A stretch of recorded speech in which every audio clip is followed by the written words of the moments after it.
les amis, aujourd'hui épisode numéro 521 de l'After Zap Image. On va débuter avec quelques infos autour du déplacement de l'équipe de France qui se rend ce soir à Reykjavik pour affronter l'Islande. Déclaration de Raphaël Varane qui nous dit « Les absences ne vont pas changer ma façon d'être ni ma façon de faire. Je vais essayer comme d'habitude d'aider mes coéquipiers. On a un effectif avec des joueurs de talent et de caractère. C'est collectivement qu'on doit amener un état d'esprit positif. Il est vrai que malheureusement l'équipe de France compte encore une fois beaucoup de blessés pour ce rassemblement, des joueurs qui sont quand même normalement des titulaires, des cadres de Didier Deschamps qui ne sont pas là. Donc il faut compter avec, on va dire, un petit remaniement d'effectifs. Mais bon, on l'a bien vu lors du précédent rassemblement qu'on avait quand même une sacrée génération et une sacrée équipe. S'il y avait des absents, il y a quand même de très bons joueurs qui sont capables de les remplacer. Donc voilà, ce soir, il y aura encore quelques joueurs qu'on n'a pas trop l'habitude de voir normalement sur les terrains en équipe de France. Ensuite, une déclaration de Didier Deschamps sur la situation de Kylian Mbappé. C'est une mauvaise nouvelle, on le sait tous. Mbappé a quitté le groupe des Bleus pour retourner à Paris pour travailler un petit peu plus sa phase de reprise, puisque Deschamps nous l'a dit, Mbappé est reparti car il n'était pas prêt. Il a voulu venir, se donner la possibilité. J'avais le même état d'esprit, mais à partir du moment où ce n'est pas possible, c'est logique qu'il retourne à la disposition de son club. Voilà, c'était trop juste pour Mbappé pour être présent ce soir et même la semaine prochaine face à la Turquie. Donc c'est quand même un sacré coup dur. Je pense que c'est quelqu'un qu'on aime voir déjà sur le terrain, mais surtout c'est quelqu'un qui apporte beaucoup au jeu du côté de l'équipe de France par sa vitesse, par sa percussion. Je pense que ce soir il aurait fait du bien face à l'Islande, qui, il me semble, l'Islande va jouer quand même avec une défense assez regroupée. Des garçons comme Mbappé, ça fait toujours du bien face à des blocs un petit peu compacts. On a une déclaration de Luis Campos qui nous dit que Kylian Mbappé va certainement très rapidement détrôner Messi et Ronaldo. Kylian Mbappé sera le prochain meilleur joueur du monde. Cette déclaration de Luis Campos, oui, certainement que ça sera l'un des prochains meilleurs joueurs du monde quand l'ère Ronaldo et Messi sera vraiment terminée. Mais je pense qu'il y a encore quand même quelques années pour les deux joueurs, surtout pour Messi bien évidemment. Mais bien évidemment, ça sera certainement Mbappé, Neymar et peut-être encore 2 ou 3 autres qui seront les meilleurs joueurs, on va dire, au monde. Ensuite, des infos Ligue 1 du côté du Toulouse Football Club. C'est terminé entre le TFC et Alain Casanova d'un accord entre les deux parties. L'entraînement du groupe professionnel toulousain pour le moment sera dirigé par Denis Zanco, qui était actuellement directeur technique du centre de formation. On a 2 noms qui sont déjà sortis dans la presse du côté de Toulouse pour remplacer Alain Casanova. Michael Landreau et Antoine Comboiré sont pressentis pour le moment. Du côté du TFC, on peut jeter un petit coup d'œil aussi sur le bilan un petit peu compliqué des derniers entraîneurs toulousains avec la période Casanova. On rappelle que Casanova avait déjà été aussi entraîneur du TFC entre 2008 et 2015, et à chaque fois, tous les entraîneurs du TFC que vous voyez dans cette liste, Michael Debève, Pascal Dupraz ou encore Dominique Arribagé, tous ces entraîneurs ont à chaque fois terminé avec un bilan négatif. Vous voyez les bilans en bas des photos. C'est un club, le TFC, qui en général en Ligue 1 joue tout le temps le maintien. Ils nous surprennent que très rarement. Les Toulousains, ils sont jamais bien placés finalement en Ligue 1. Ensuite, une info du côté de l'Olympique Lyonnais. Hier, Jean-Michel Aulas a bien rencontré Laurent Blanc. Les discussions sont toujours en cours entre les deux parties.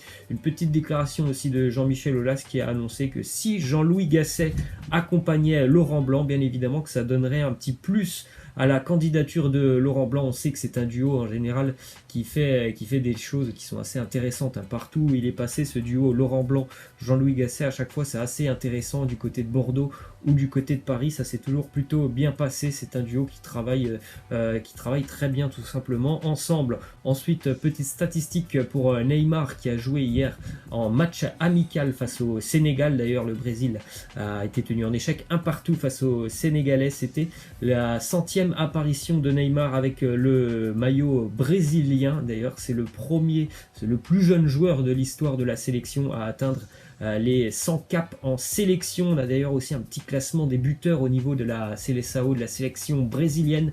Neymar qui est à 61 buts et qui est maintenant à 16 buts du record de Pelé. Je pense que ça sera un record bien évidemment qui sera battu par Neymar dans les prochaines années. Lui qui bien évidemment rentrera encore un petit peu plus dans l'histoire de la sélection brésilienne. Résultat hier en Europe, bien évidemment, qualification pour l'Euro 2020. Les Pays-Bas qui recevaient l'Irlande du Nord dans un match ultra important pour les Néerlandais.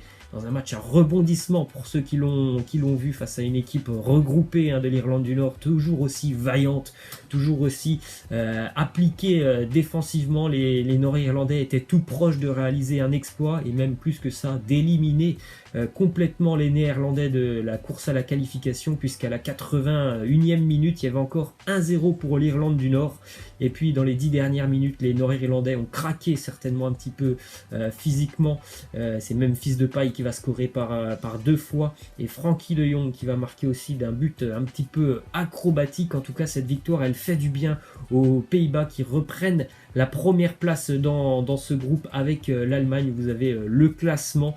Les points, ce sont les points qui sont au milieu avec 12 points pour les deux sélections. 5 matchs de jouer et l'Irlande du Nord en a déjà 6 avec 12 points. Donc les Pays-Bas et l'Allemagne sont très bien partis pour se qualifier.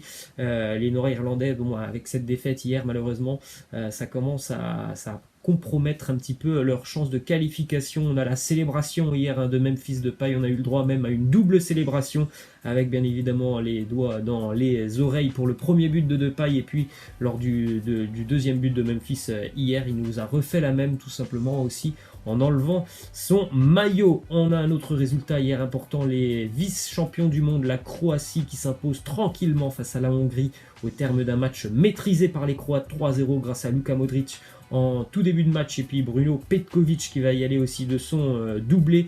La Croatie est bien partie aussi pour se qualifier pour l'Euro dans son groupe. Les Croates sont pour le moment en première place devant les Slovaques avec 10 points et la Hongrie avec 9 points. Le Pays de Galles de Gareth Bale est quasiment éliminé. Il faudrait un miracle pour que les Gallois puissent se qualifier pour l'Euro. Ensuite, petite statistique pour Robert Lewandowski, peu importe que ce soit avec le Bayern Munich ou avec la sélection polonaise, il continue d'empiler les buts. Robert Lewandowski, auteur hier d'un triplé du côté de la Lettonie. Et regardez ces statistiques qui ne sont pas inversées. Écoutez bien, c'est 18 buts en 12 matchs, toutes compétitions confondues depuis le début de saison pour Lewandowski. C'est bien 18 buts en 12 matchs et pas l'inverse, tout simplement. Incroyable, il est absolument en feu en ce début de saison. Robert Lewandowski qui a permis donc à la Pologne de s'imposer tranquillement du côté de la Lettonie. On a eu le droit aussi à un joli craquage des supporters polonais, des fumigènes assez présents en Lettonie. Les Polonais eux aussi sont premiers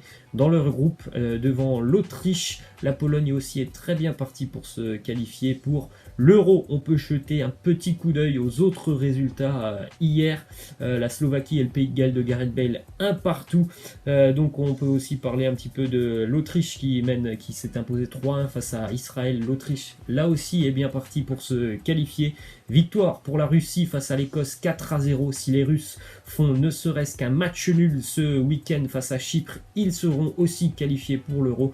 Et victoire écrasante de la Belgique bien évidemment face à Saint-Marin 9-0. Les Belges sont d'ores et déjà qualifiés maintenant pour l'Euro. On continue avec une déclaration de Pep Guardiola qui annonce qu'un seul joueur de l'effectif de Manchester City est jugé comme intransférable. C'est Phil Foden. Il nous dit c'est le seul joueur qu'on ne vendra sous aucun prétexte. Le seul, pas même pour 500 millions d'euros. Phil n'ira nulle part parce que Phil c'est Manchester City, tout simplement parce que Phil Foden a été formé du côté de City. Ça fait maintenant 11 ans qu'il est au club, donc il n'y a pas beaucoup de joueurs du côté de City qui ont été formés au club et qui réussissent au niveau professionnel, donc c'est certainement pour ça aussi que voilà, ça a une petite valeur ajoutée de Phil Foden du côté de Manchester City. C'est un garçon du club. Une déclaration aussi de Raheem Sterling sur Ronaldinho. Il nous dit mon joueur préféré c'était Ronaldinho. On aurait dit qu'il jouait avec des enfants. Il est vrai que c'était tout simplement un magicien, Ronaldinho, sur le terrain. Je sais pas. D'ailleurs, sur ceux qui regardent les vidéos, peut-être qu'il y en a qui sont très très jeunes, qui n'ont pas eu la chance de voir Ronaldinho sur un terrain. Je vous incite à aller voir des vidéos parce que c'était vraiment un joueur extraordinaire à voir. Ensuite, une déclaration de Dani Ceballos qui nous dit mon objectif est de réussir au Real Madrid, je vais me battre pour réaliser mon rêve. On rappelle qu'il est en prêt cette saison du côté d'Arsenal, ça se passe plutôt bien pour lui, il est très à l'aise du côté des Gunners, mais il n'a pas oublié que voilà, c'est là-bas qu'il appartient, c'est là-bas qu'il doit revenir du côté du Real Madrid et qu'il espère qu'un jour il pourra enfin s'imposer dans l'effectif madrilène. Ensuite, une déclaration de Gareth Bale qui nous dit j'essaie simplement de jouer au football, d'en profiter au maximum et de donner le meilleur de moi-même, que ce soit ici avec la sélection ou au Real. Chaque fois que je suis sur le terrain, je donne 100% pour aider l'équipe et je continuerai de le faire. C'était une réponse par rapport aux nombreux problèmes qu'on peut entendre dans la presse autour de Gareth Bale. Après, franchement, c'est un joueur que lorsqu'il est en forme et que physiquement tout va bien pour lui, c'est quand même un joueur assez incroyable aussi hein, sur le terrain. Et on va terminer avec cette déclaration de Trent Alexander-Arnold sur Jürgen Klopp. Il nous dit: je lui dois tout, vraiment. Sans lui, qui sait ce qui se serait passé? C'est lui qui m'a offert le plus d'opportunités, plus que je ne pourrais même en demander. Il lui a fait tout simplement découvrir le monde professionnel avec Liverpool, donc forcément Jürgen Klopp est un entraîneur qui restera, je pense, gravé dans la mémoire de Trent Alexander-Arnold. Laissez-moi en commentaire d'ailleurs quel est votre entraîneur préféré dans le monde. Voilà, moi je vous laisse et je vous dis à la prochaine. Ciao!